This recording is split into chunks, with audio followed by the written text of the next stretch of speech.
Selamat pagi anak-anak. Pagi, Bu. Baik, sebelum kita memulai pelajaran hari ini, Ibu minta salah satu dari siswa untuk membawa kita dalam doa. Berdoa mulai. Berdoa selesai. Baik, terima kasih. Baik, sebelum memasuki, Ibu presensi dulu ya. Iya, Bu. Astrid Lende, Hadir, Bu. Franciscus, hadir, Bu. Putri.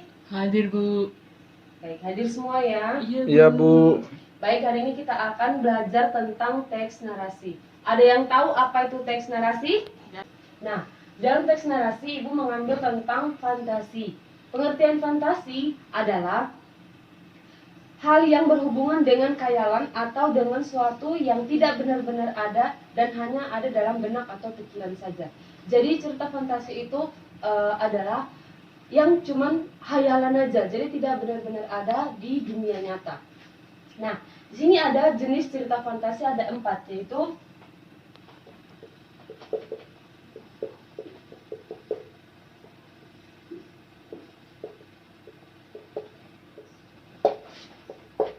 yang pertama ada cerita fantasi total.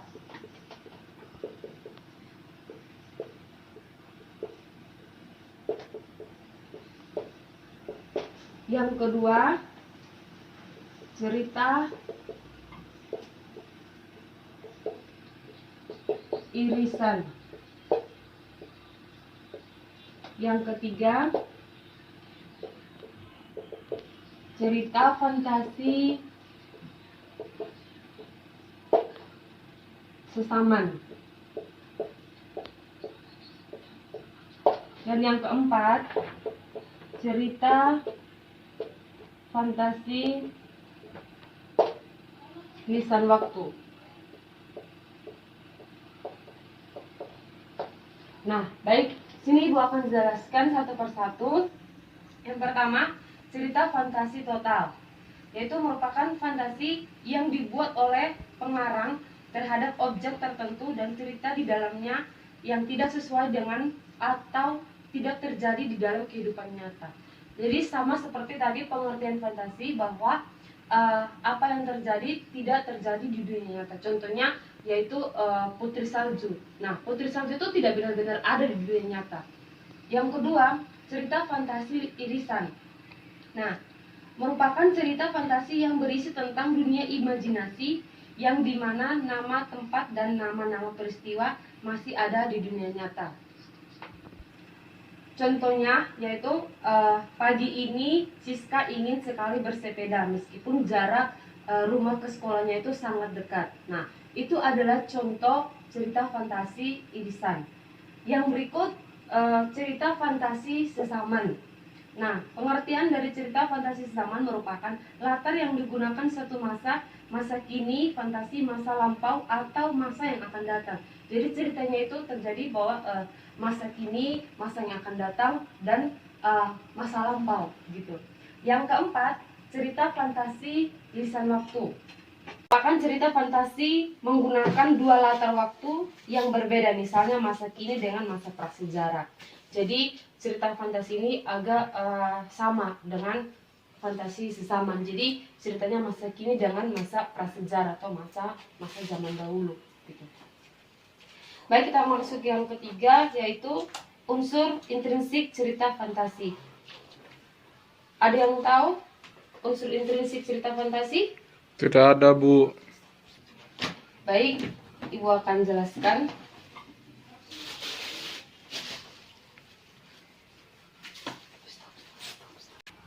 Baik, yang pertama yaitu ada tema.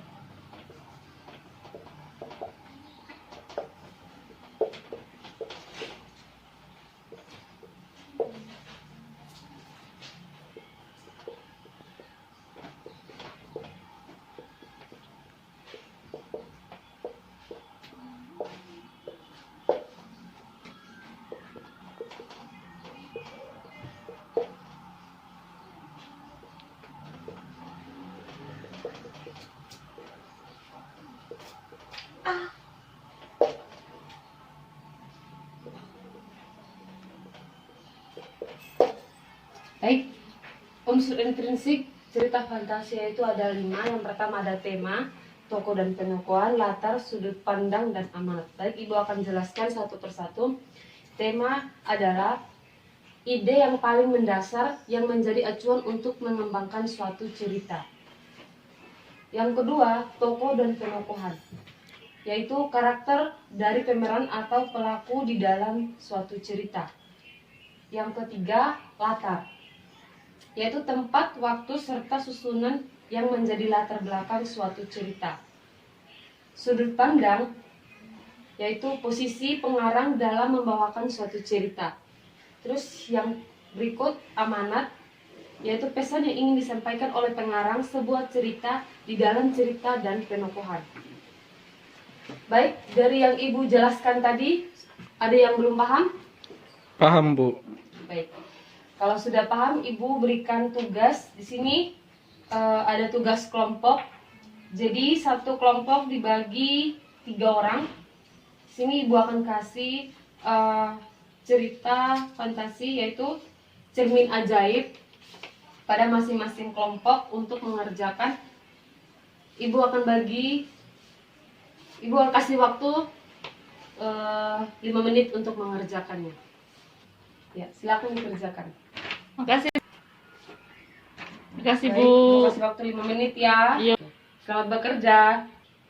Baik, anak-anak ada yang sudah selesai? Sudah, Bu. Kelompok 1, Bu. Ya, baik. Baik, saya persilakan kelompok 1 perwakilan untuk mempresentasikan. Oke, baik. Kami akan menyampaikan hasil diskusi kami dari kelompok 1. Yang pertama itu tema atau inti cerita ya, dari dongeng Cermin Ajaib adalah tentang seorang raja bijaksana dan tampan yang mencari seorang ratu. Ia terlalu sibuk mengurus negara hingga lupa jika dirinya butuh ratu dan penerus tahta. Dalam pencariannya, ia menggunakan cermin sebagai tolak ukur. Yang kedua itu tokoh dan perwatakan. Ada 2 tokoh utama dalam cerita dongeng Cermin Ajaib, yakni Raja dan Fiona. Raja digambarkan sebagai sosok pemimpin yang bijaksana dan pekerja keras. Saking sibuknya mengurus negara, ia sampai lupa mencari pasangan hidup. Fiona merupakan gadis yang sederhana dan percaya diri.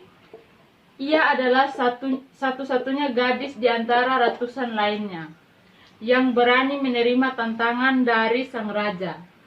Selain 2 karakter utama tersebut, ada pula tokoh pendukung dalam cerita dongeng Cermin Ajaib. Mereka adalah para petani, utusan raja, dan perempuan yang ingin menjadi istri raja. Yang ketiga itu latar. Ada beberapa latar tempat dalam cerita dongeng bahasa Indonesia ini, namun cerita ini tak menyebutkan secara spesifik nama lokasi. Pada awal cerita, latar digunakan adalah di sawah sebab ada beberapa petani yang sedang membicarakan sang raja. Lalu, cerita terjadi di istana. Hal tersebut digambarkan dari percakapan antara utusan kerajaan dan sang raja. Yang keempat itu alur cerita dongeng Cermin Ajaib. Cerita dongeng Cermin Ajaib menggunakan alur maju. Kisahnya bermula dari seorang raja yang menyadari bahwa dirinya membutuhkan seorang ratu. Ia lalu membuat sayembara untuk mencari ratu yang tepat untuk dirinya. Siapapun boleh mencalonkan diri sebagai istri raja. Pemimpin bijaksana itu tak mengharuskan calon istrinya dari keluarga yang terpandang. Karena itu banyak sekali perempuan yang mendatangi halaman istana. Lalu raja menyebutkan syarat yang harus mereka penuhi untuk menjadi istrinya. Syarat itu awalnya tampak mudah, yakni berkaca di sebuah cermin yang indah. Hasil diskusi kami. Terima kasih, Bu. Terima kasih. Dengan tepuk tangan buat kelompok 1. Ya, baik. Benar sekali jawaban dari kelompok 1 tadi. Jadi semua sudah paham? Paham, Paham, Bu. Bu. Baik, pesan moral dari cerita tersebut yaitu jadilah orang yang percaya diri dan tak perlu merasa malu dengan kekuranganmu, sebab setiap orang pasti punya kekurangan dan kelebihannya masing-masing. Baik, karena sudah paham semua, Ibu akan akhiri pertemuan hari ini dan kita akan lanjutkan materi minggu depan. Baik, karena tadi kita mulai dengan doa, maka sekarang kita akan akhiri dengan doa. Saya minta salah satu untuk membawa kita dalam doa. Berdoa mulai. Berdoa selesai. Baik, terima kasih. Ibu akan akhiri. Terima kasih untuk pertemuan hari ini. Semangat belajar terus, sehingga kita bisa menjadi orang yang lebih sukses lagi. Selamat pagi. Pagi, Bu.